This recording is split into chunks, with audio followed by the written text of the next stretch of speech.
今日は来日した人が感じた日本の良いところと不便なところについてお話しします。国によって文化や生活、街の作りなど様々な点で違いがあります。来日した人はその違いに驚いたり、不便に感じたりすることがあります。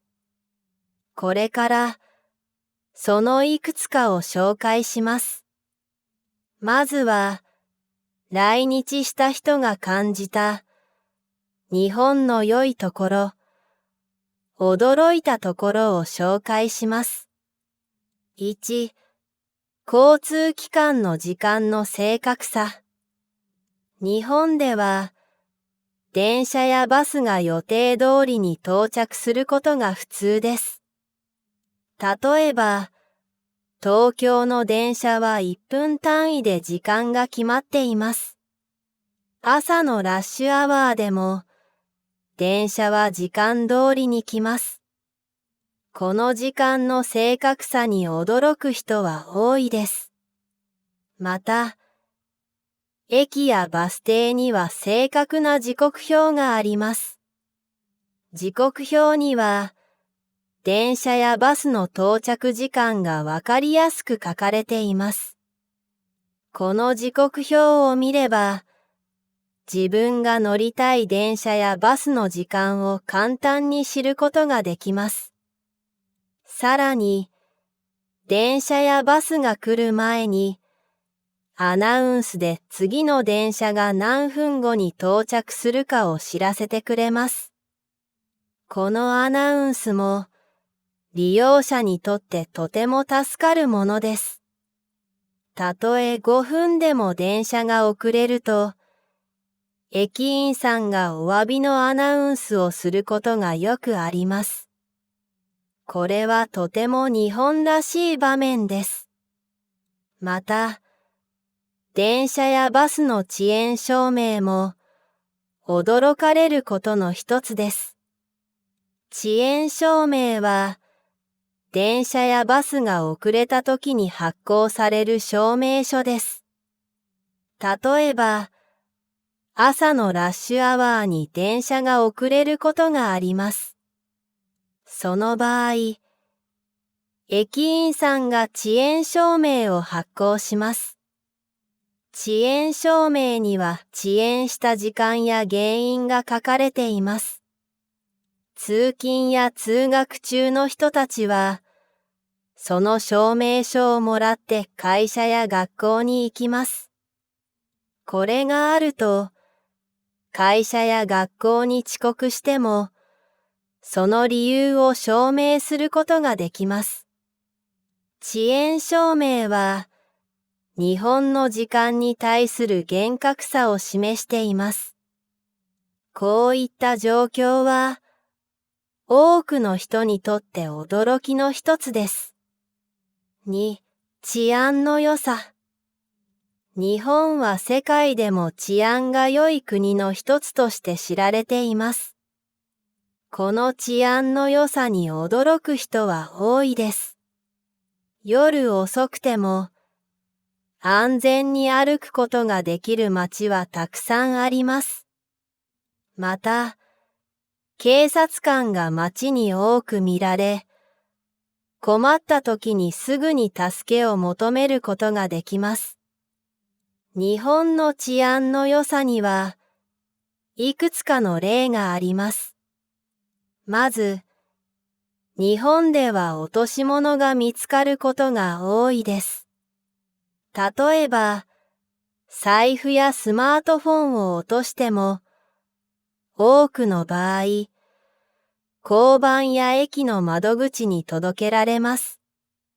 また、夜でも安全に歩けることも日本の治安の良さを表しています。例えば、東京の繁華街で、夜に女性が一人で歩いている姿を見かけます。多くの国では、夜に外出することが危険な場合が多く、特に女性が一人で歩くことは避けるべきとされています。もちろん日本でも気をつけなければいけませんが、一人で夜の街を歩けるのも事実です。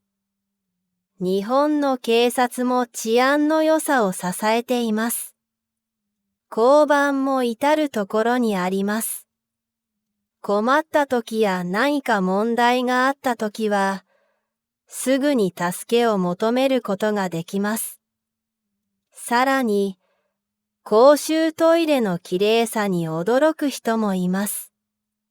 日本では、公園や駅など、様々な場所に公衆トイレがあります。これらのトイレは、清潔で使いやすいです。特に駅のトイレは、ほとんどの場合、掃除が行き届いており、安心して利用することができます。また、日本のトイレにはウォシュレットがついていることが多く、これも来日した人にとって驚きの一つです。日本の公衆トイレは、設備も充実しています。多くのトイレには、ベビーチェアやおむつ替えシートがあり、小さな子供連れの家族にも便利です。また、多機能トイレも多く、車椅子を使っている人や高齢者にも使いやすいように設計されています。そのため、日本のトイレの充実ぶりに驚く人が多いです。3. 独特な食文化。日本の独特な食文化に驚く人は多いです。日本には生魚を日常的に食べる文化があります。寿司や刺身はその代表です。新鮮な魚をそのまま食べることは、日本では普通のことです。しかし、多くの国では、魚を加熱して食べることが一般的です。寿司や刺身は美味しいですが、最初はちょっと怖いと感じる人もいるようです。日本では、生魚や生卵などの生の食材が安全に食べられます。それにはいくつかの理由があります。まず、魚や卵の品質管理がとても厳しいことです。日本では、漁師さんや農家さんが新鮮な魚や卵を市場に出します。そして、市場やスーパーでは、品質をしっかりとチェックします。新鮮で安全なものだけが店頭に並びます。次に、保存方法が優れていることです。日本では、魚や卵を新鮮な状態で保つために、冷蔵や冷凍の技術が発達しています。そのような良い保存環境があることで、生の食材を安全に食べることができます。また日本では、一人分の食事を料理ごとに小さなお皿に分けて盛り付ける習慣があります。一枚の大きなお皿に全部の料理を盛ることは珍しいです。日本の家庭料理では、例えば、ご飯、味噌汁、漬物、煮物、焼き魚などがそれぞれ別のお皿に入って出されます。このスタイルは、料理の見た目の美しさも楽しむことができます。このような細かい盛り付けの習慣は珍しいため、来日した人が驚くそうです。また、少しずついろいろな種類の料理を楽しめることも、日本の食文化の魅力の一つです。さらに日本では、普段から一人だけでレストランを利用する文化があります。多くの国では、レストランは家族や友人と一緒に行く場所と考えられ、一人で行くことは少ないです。しかし、日本では一人でラーメン屋やカフェ、寿司屋に行くことは普通のことです。特に、カウンター席のあるお店は一人でも気軽に利用できます。このような文化を日本語で、お一人様と呼びます。最近では、お一人様専用のカフェやレストランも増えてきて、一人の時間を楽しむ文化が広がっています。この独特な日本の文化に驚く人は多いです。4. マナーとサービスの良さ。来日した人は、マナーの良さやお店でのサービスの良さに驚くそうです。日本では、礼儀正しい行動が日常の中でとても大切にされています。例えば、電車やバスの中では静かにすることが普通です。電話で話すことはもちろん、大きな声で話すことも控えます。また、エスカレーターでは、片側に立って、急ぐ人が通れるようにします。順番を待つときは、自然に列に並んで待ちます。このようなマナーは、来日した人にとって、とても新鮮で珍しいそうです。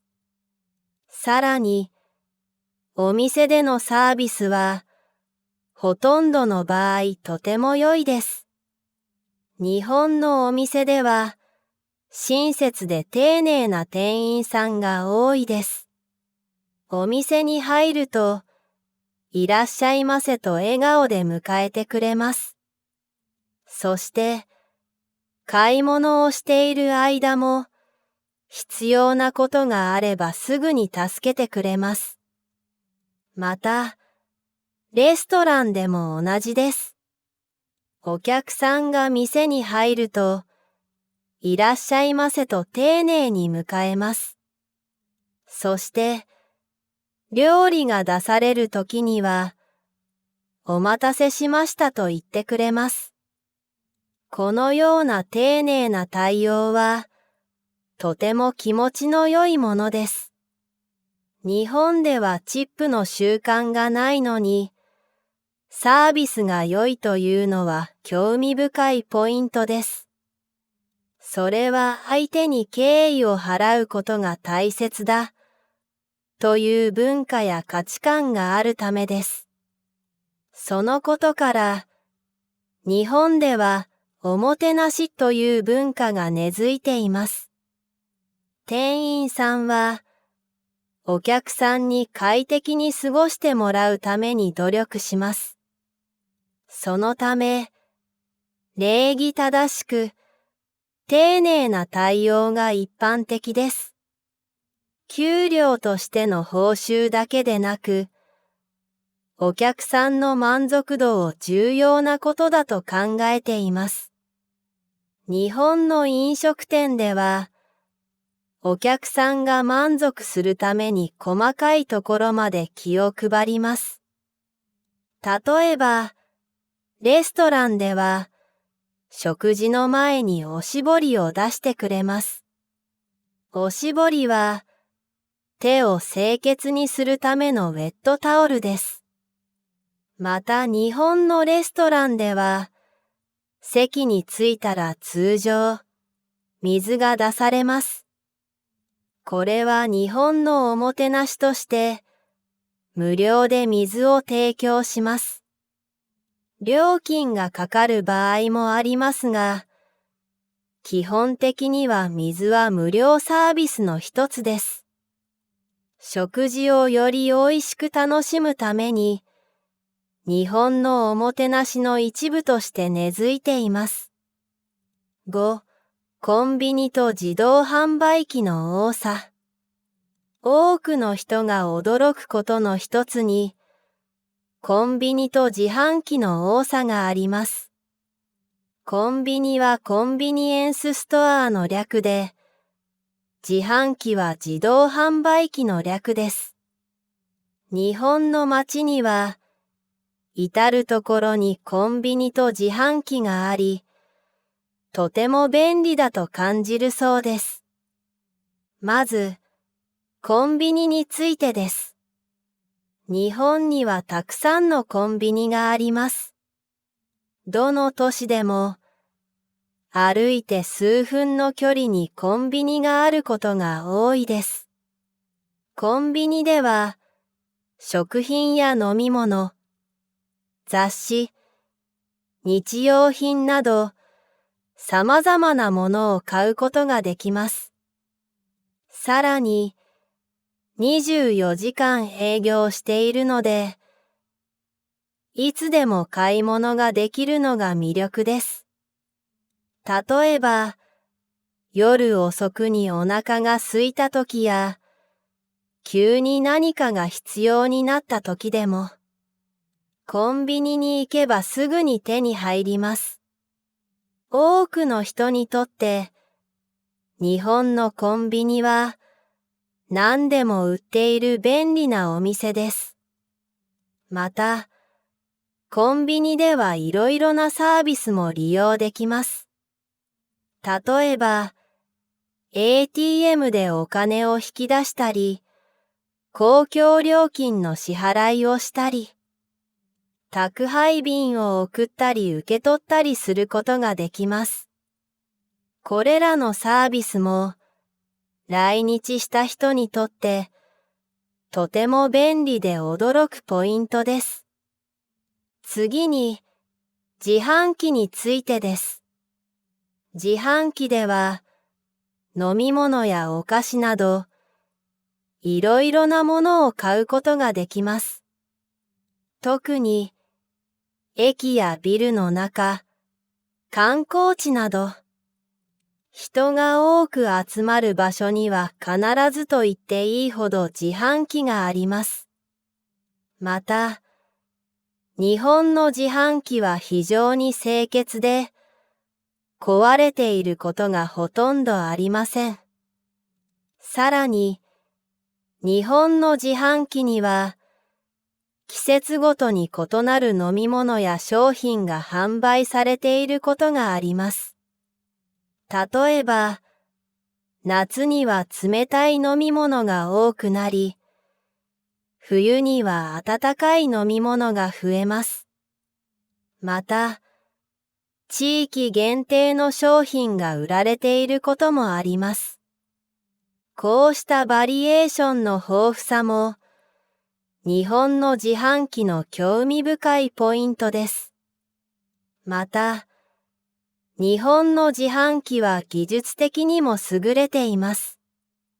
例えば、キャッシュレスで支払いができる自販機や、スマートフォンを使って注文できる自販機も増えています。こうした技術の進化も、多くの人にとって驚きの一つです。続いて、日本の不便なところについてです。来日した人が、日本で良かったことや驚いたことがある一方で、当然ながら不便だと感じることもあります。それらをいくつか紹介します。1、外国語が通じない。来日した人が不便に感じることの一つは、外国語が通じないことです。多くの日本人は外国語が苦手で、たとえ英語で話しても通じないことがあります。特に地方に行くと英語を話せる人が少ないです。これが原因で、道を尋ねたり、レストランで注文したりするのが難しいと感じる人が多いです。また、お店の看板やメニューも日本語だけで書かれていることが多く理解しにくいです。また、ほとんどのタクシーやバスの運転手は外国語を話せないです。そのため、行き先を伝えるのが難しいです。また、バスのアナウンスや表示も日本語だけの場合があり、どこで降りるべきかわからないことがあります。こういったことから、日本で移動する際に不便だと感じることがよくあります。日本で外国語が通じなくてコミュニケーションが取れない理由はいくつかあります。まず、日本では日常生活で外国語を使う機会が少ないため、多くの日本人が外国語を話すことに慣れていません。学校で英語を学ぶ機会はありますが、主に文法や読解、書く力を重視して教えられます。そのため、実際に話す機会が少なく、会話力やリスニング力が十分身についていないことが多いです。また、日本は比較的単一文化であり、そのため、外国語を使わなくても生活できる状況が続いています。これは、外国語を学ぶ動機が弱くなる原因の一つです。とても残念な状況ではありますが、このような理由から、日本では外国語が通じにくく、コミュニケーションが難しい場合が多いです。2、現金のみの場所が多い。日本で不便に感じることの2つ目は、現金のみの場所が多いことです。日本では、クレジットカードや電子マネーが使えないお店やレストランがまだたくさんあります。特に、小さな店舗や地方のお店では現金しか使えないことが多いです。旅行する人にとって、現金を持ち歩くことは不便ですし、時には不安も感じます。ATM を探して現金を引き出す必要があるため、時間もかかります。また、外国のクレジットカードが使えない ATM もあるため、さらに困ることがあります。このような現金のみの環境は、多くの人にとって不便であり、日本での旅行や生活を少し難しくする要因となっています。日本を訪れる際には、現金を用意することをお勧めしますが、それでも不便に感じることはあるでしょう。3、Wi-Fi 環境が少ない。日本で不便に感じることの3つ目は、Wi-Fi の環境が少ないことです。多くの国では、カフェやレストラン、ホテル、駅など、公共の場所で無料の Wi-Fi が広く提供されています。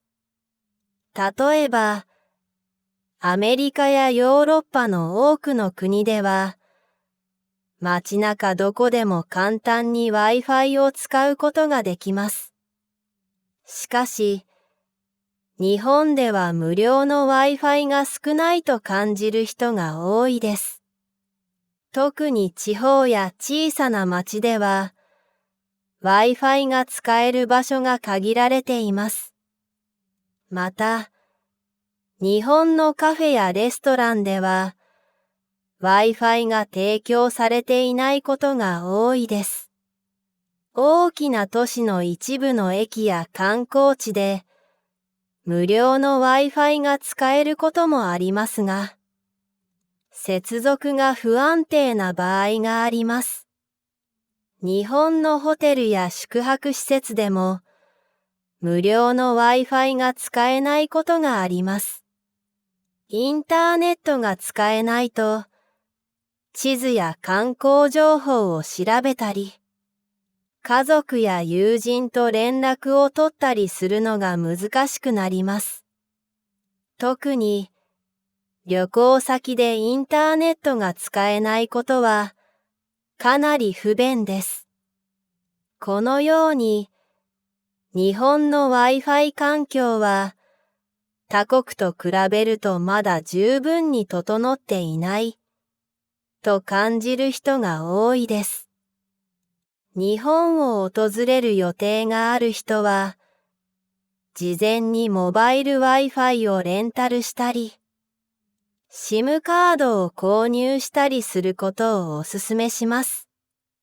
それでも、日本の Wi-Fi 環境が改善されることを期待する人は少なくありません。日本の Wi-Fi 環境がもっと整備され、誰でも便利に旅行を楽しめるようになることを願います。4. 観光案内板がわかりにくい。日本で不便に感じることの4つ目は、観光案内板や地図が理解しにくいということです。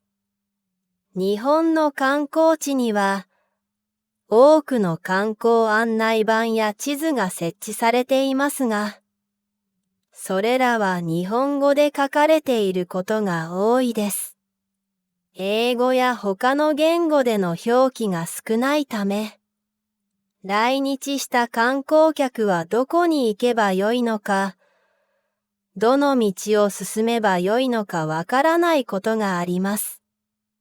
例えば、駅やバス停、観光地の入り口などにある案内板が日本語だけの場合、目的地にたどり着くのが難しいです。また、地図も日本語の地名や説明が多く、読みにくいことが多いです。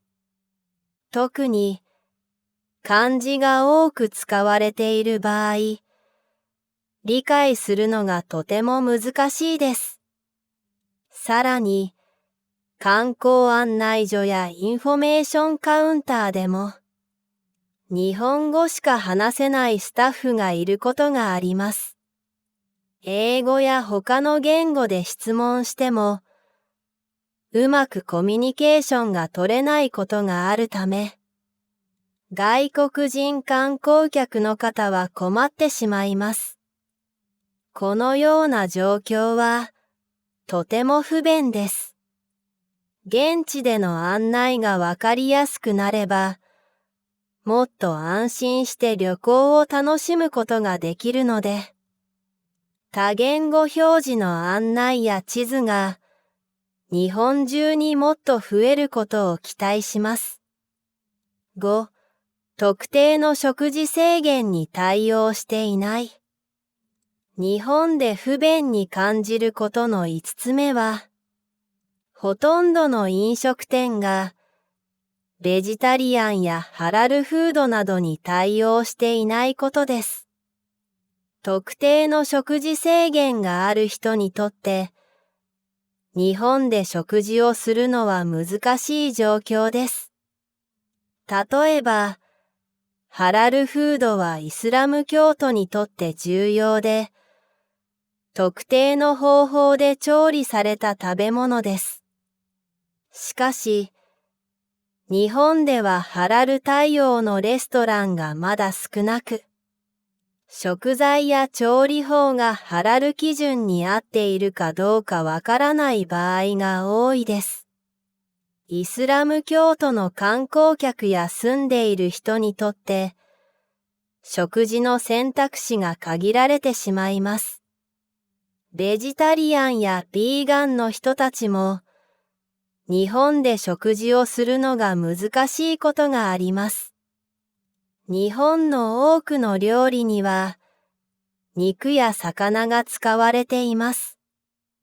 また、スープや調味料にも動物性の成分が含まれていることが多いです。そのため、ベジタリアン向けのメニューが少なく、外食する際に困ることがあります。このような状況は、特定の食事制限がある人にとって、とても不便なことです。日本の飲食店が、様々な人の食事のニーズに柔軟に対応できるようになれば、観光客や住んでいる人たちは、より安心して食事を楽しむことができるでしょう。そうすることで日本は、さらに多くの人が訪れたいと思うような魅力的な国になると思います。いかがでしたか？今日は日本の良いところ、不便なところについていろいろなことをお話ししました。この動画が皆さんの日本語学習に役立つと嬉しいです。もっと役立つ動画を作るため、グッドボタンやチャンネル登録をお願いします。最後まで見てくださりありがとうございました。今日は来日した人が感じた日本の良いところと不便なところについてお話しします。国によって文化や生活、街の作りなど様々な点で違いがあります。来日した人はその違いに驚いたり、不便に感じたりすることがあります。これからそのいくつかを紹介します。まずは、来日した人が感じた日本の良いところ、驚いたところを紹介します。1、交通機関の時間の正確さ。日本では、電車やバスが予定通りに到着することが普通です。例えば、東京の電車は1分単位で時間が決まっています。朝のラッシュアワーでも、電車は時間通りに来ます。この時間の正確さに驚く人は多いです。また、駅やバス停には正確な時刻表があります。時刻表には、電車やバスの到着時間がわかりやすく書かれています。この時刻表を見れば、自分が乗りたい電車やバスの時間を簡単に知ることができます。さらに、電車やバスが来る前に、アナウンスで次の電車が何分後に到着するかを知らせてくれます。このアナウンスも、利用者にとってとても助かるものです。たとえ5分でも電車が遅れると、駅員さんがお詫びのアナウンスをすることがよくあります。これはとても日本らしい場面です。また、電車やバスの遅延証明も驚かれることの一つです。遅延証明は、電車やバスが遅れた時に発行される証明書です。例えば、朝のラッシュアワーに電車が遅れることがあります。その場合、駅員さんが遅延証明を発行します。遅延証明には遅延した時間や原因が書かれています。通勤や通学中の人たちは、その証明書をもらって会社や学校に行きます。これがあると、会社や学校に遅刻しても、その理由を証明することができます。遅延証明は、日本の時間に対する厳格さを示しています。こういった状況は、多くの人にとって驚きの一つです。2、治安の良さ。日本は世界でも治安が良い国の一つとして知られています。この治安の良さに驚く人は多いです。夜遅くても安全に歩くことができる街はたくさんあります。また、警察官が街に多く見られ、困った時にすぐに助けを求めることができます。日本の治安の良さにはいくつかの例があります。まず、日本では落とし物が見つかることが多いです。例えば、財布やスマートフォンを落としても、多くの場合、交番や駅の窓口に届けられます。また、夜でも安全に歩けることも日本の治安の良さを表しています。例えば、東京の繁華街で、夜に女性が一人で歩いている姿を見かけます。多くの国では、夜に外出することが危険な場合が多く、特に女性が一人で歩くことは避けるべきとされています。もちろん日本でも気をつけなければいけませんが、一人で夜の街を歩けるのも事実です。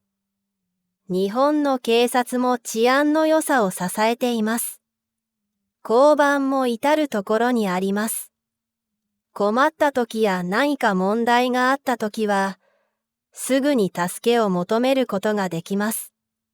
さらに、公衆トイレのきれいさに驚く人もいます。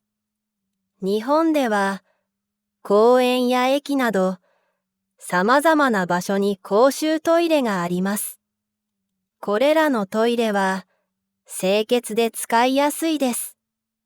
特に駅のトイレは、ほとんどの場合、掃除が行き届いており、安心して利用することができます。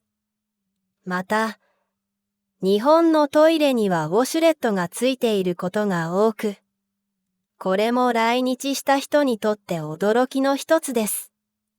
日本の公衆トイレは、設備も充実しています。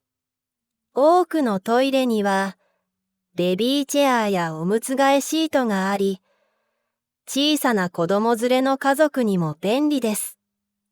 また、多機能トイレも多く、車椅子を使っている人や高齢者にも使いやすいように設計されています。そのため、日本のトイレの充実ぶりに驚く人が多いです。3、独特な食文化。日本の独特な食文化に驚く人は多いです。日本には生魚を日常的に食べる文化があります。寿司や刺身はその代表です。新鮮な魚をそのまま食べることは、日本では普通のことです。しかし、多くの国では、魚を加熱して食べることが一般的です。寿司や刺身は美味しいですが、最初はちょっと怖いと感じる人もいるようです。日本では、生魚や生卵などの生の食材が安全に食べられます。それにはいくつかの理由があります。まず、魚や卵の品質管理がとても厳しいことです。日本では、漁師さんや農家さんが新鮮な魚や卵を市場に出します。そして、市場やスーパーでは、品質をしっかりとチェックします。新鮮で安全なものだけが店頭に並びます。次に、保存方法が優れていることです。日本では、魚や卵を新鮮な状態で保つために、冷蔵や冷凍の技術が発達しています。そのような良い保存環境があることで、生の食材を安全に食べることができます。また日本では、一人分の食事を料理ごとに小さなお皿に分けて盛り付ける習慣があります。一枚の大きなお皿に全部の料理を盛ることは珍しいです。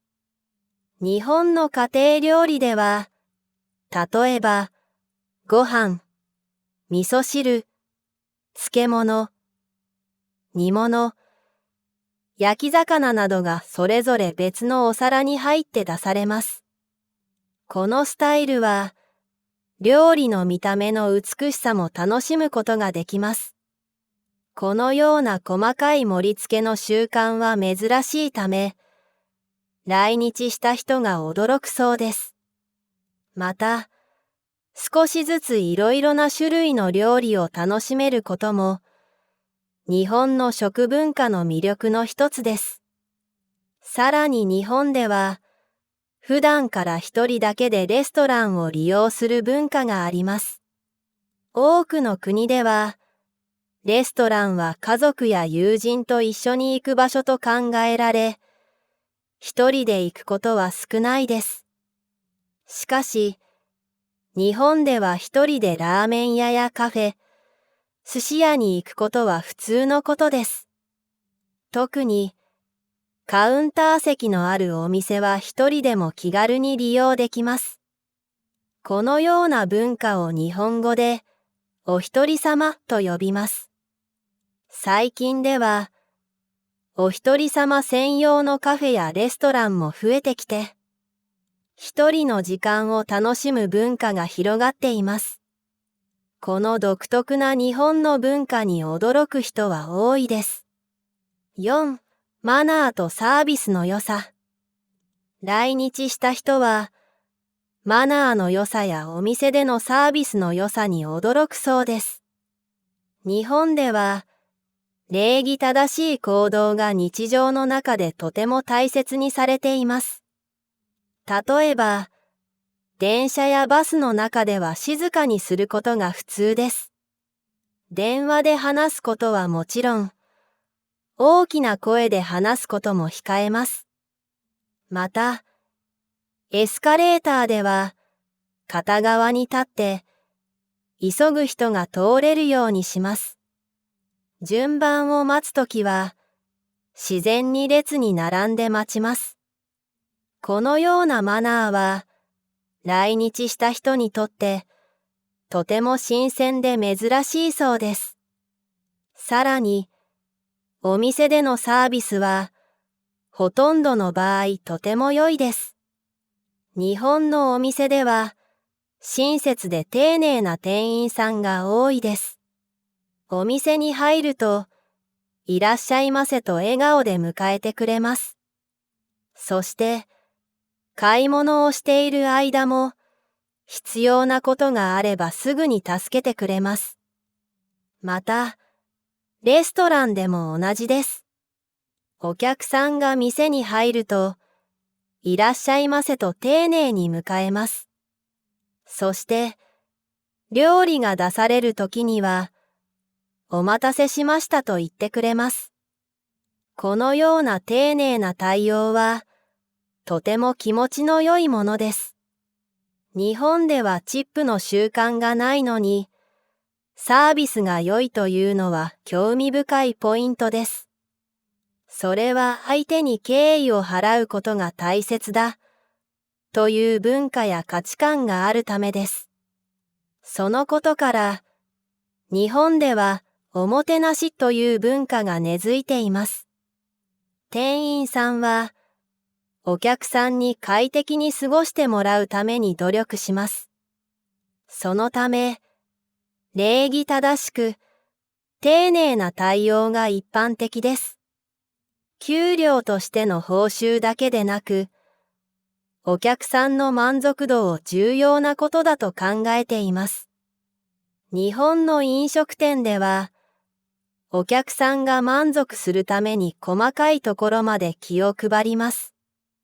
例えば、レストランでは、食事の前におしぼりを出してくれます。おしぼりは手を清潔にするためのウェットタオルです。また日本のレストランでは席に着いたら通常水が出されます。これは日本のおもてなしとして無料で水を提供します。料金がかかる場合もありますが、基本的には水は無料サービスの一つです。食事をより美味しく楽しむために、日本のおもてなしの一部として根付いています。5、コンビニと自動販売機の多さ。多くの人が驚くことの一つに、コンビニと自販機の多さがあります。コンビニはコンビニエンスストアの略で、自販機は自動販売機の略です。日本の街には、至るところにコンビニと自販機があり、とても便利だと感じるそうです。まず、コンビニについてです。日本にはたくさんのコンビニがあります。どの都市でも、歩いて数分の距離にコンビニがあることが多いです。コンビニでは、食品や飲み物、雑誌、日用品など、様々なものを買うことができます。さらに、24時間営業しているので、いつでも買い物ができるのが魅力です。例えば、夜遅くにお腹が空いた時や、急に何かが必要になった時でも、コンビニに行けばすぐに手に入ります。多くの人にとって、日本のコンビニは何でも売っている便利なお店です。また、コンビニではいろいろなサービスも利用できます。例えば、ATM でお金を引き出したり、公共料金の支払いをしたり、宅配便を送ったり受け取ったりすることができます。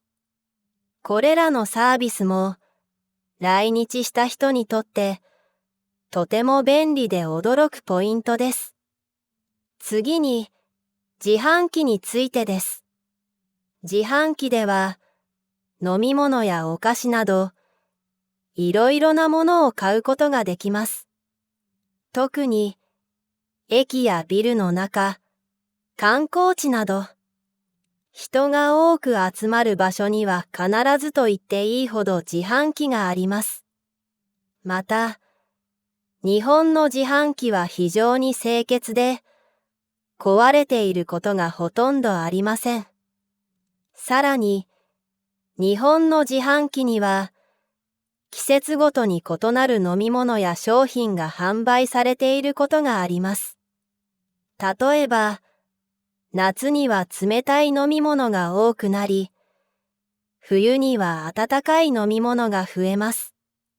また、地域限定の商品が売られていることもあります。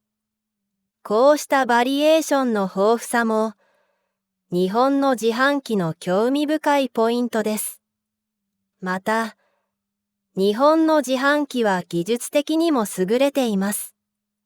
例えば、キャッシュレスで支払いができる自販機や、スマートフォンを使って注文できる自販機も増えています。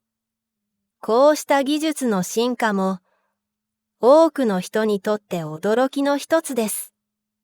続いて、日本の不便なところについてです。来日した人が、日本で良かったことや驚いたことがある一方で、当然ながら不便だと感じることもあります。それらをいくつか紹介します。1、外国語が通じない。来日した人が不便に感じることの一つは、外国語が通じないことです。多くの日本人は外国語が苦手で、たとえ英語で話しても通じないことがあります。特に、地方に行くと英語を話せる人が少ないです。これが原因で、道を尋ねたり、レストランで注文したりするのが難しいと感じる人が多いです。また、お店の看板やメニューも日本語だけで書かれていることが多く理解しにくいです。また、ほとんどのタクシーやバスの運転手は外国語を話せないです。そのため、行き先を伝えるのが難しいです。また、バスのアナウンスや表示も日本語だけの場合があり、どこで降りるべきかわからないことがあります。こういったことから、日本で移動する際に不便だと感じることがよくあります。日本で外国語が通じなくてコミュニケーションが取れない理由はいくつかあります。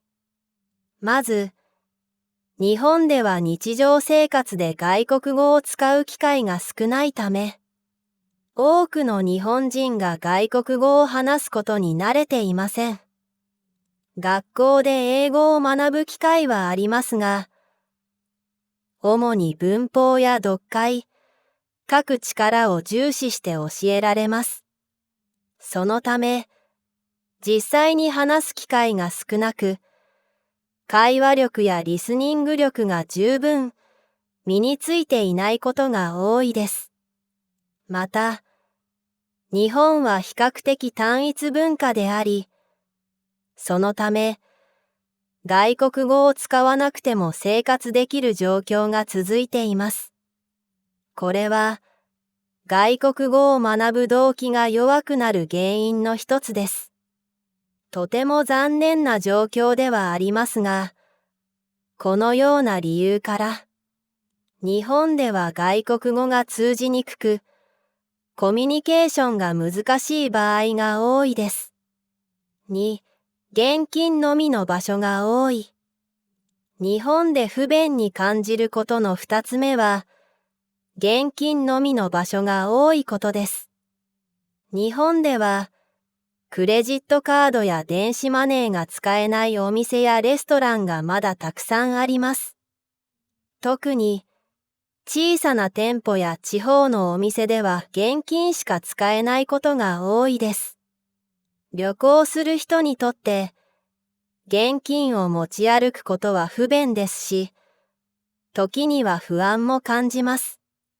ATM を探して現金を引き出す必要があるため、時間もかかります。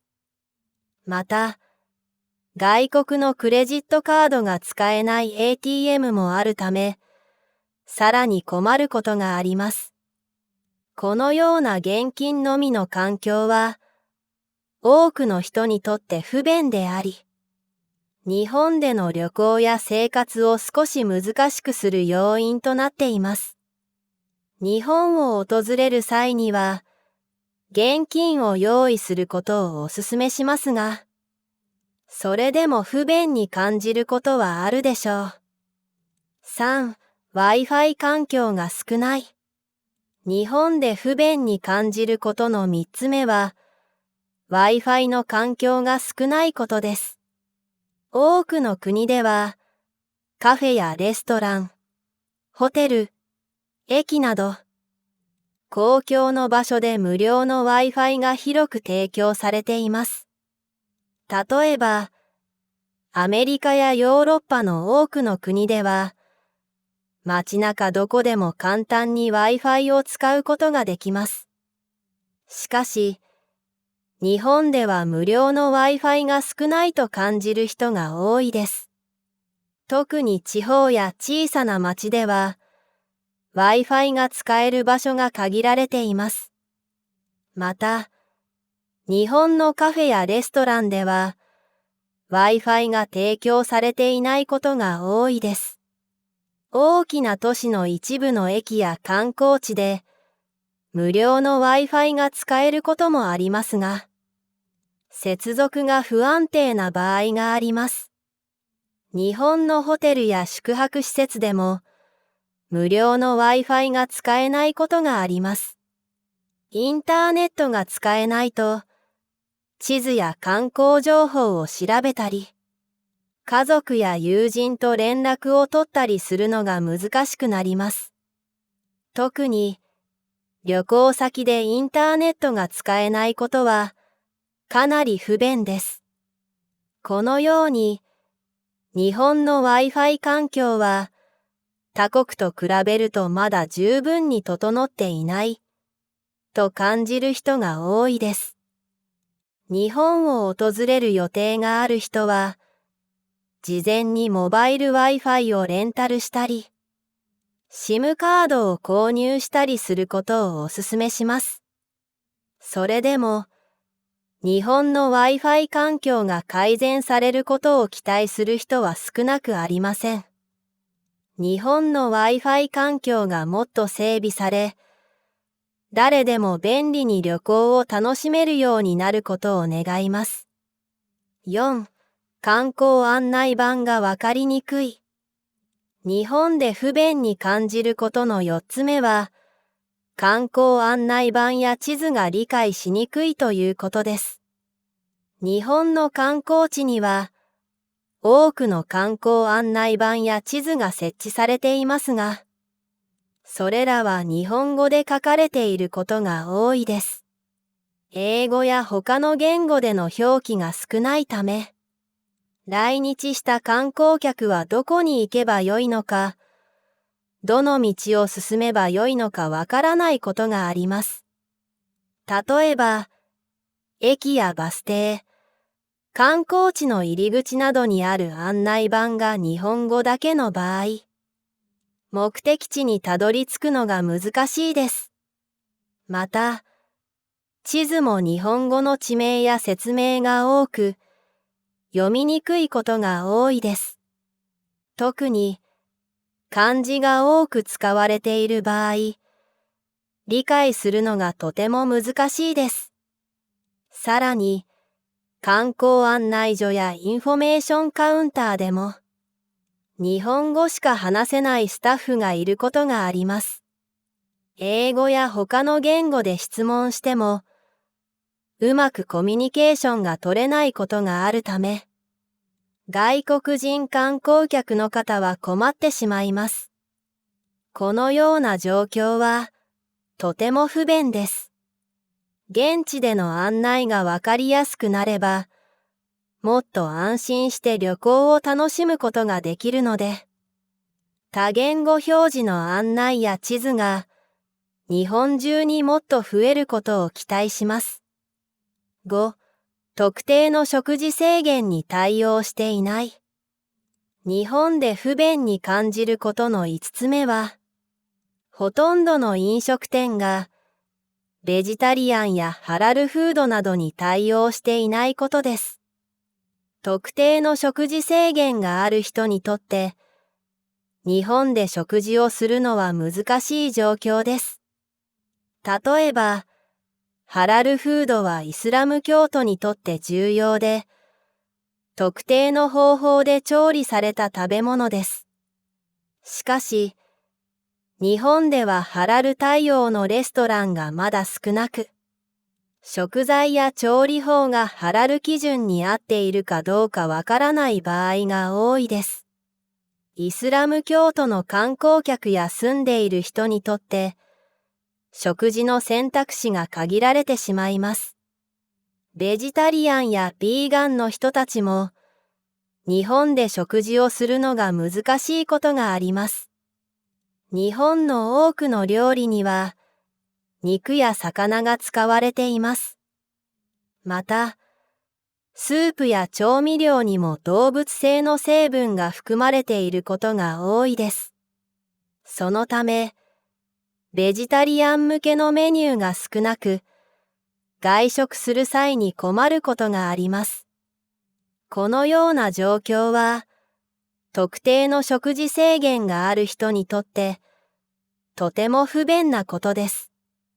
日本の飲食店が、様々な人の食事のニーズに柔軟に対応できるようになれば、観光客や住んでいる人たちは、より安心して食事を楽しむことができるでしょう。そうすることで日本は、さらに多くの人が訪れたいと思うような魅力的な国になると思います。いかがでしたか？今日は日本の良いところ、不便なところについていろいろなことをお話ししました。この動画が皆さんの日本語学習に役立つと嬉しいです。もっと役立つ動画を作るため、グッドボタンやチャンネル登録をお願いします。最後まで見てくださりありがとうございました。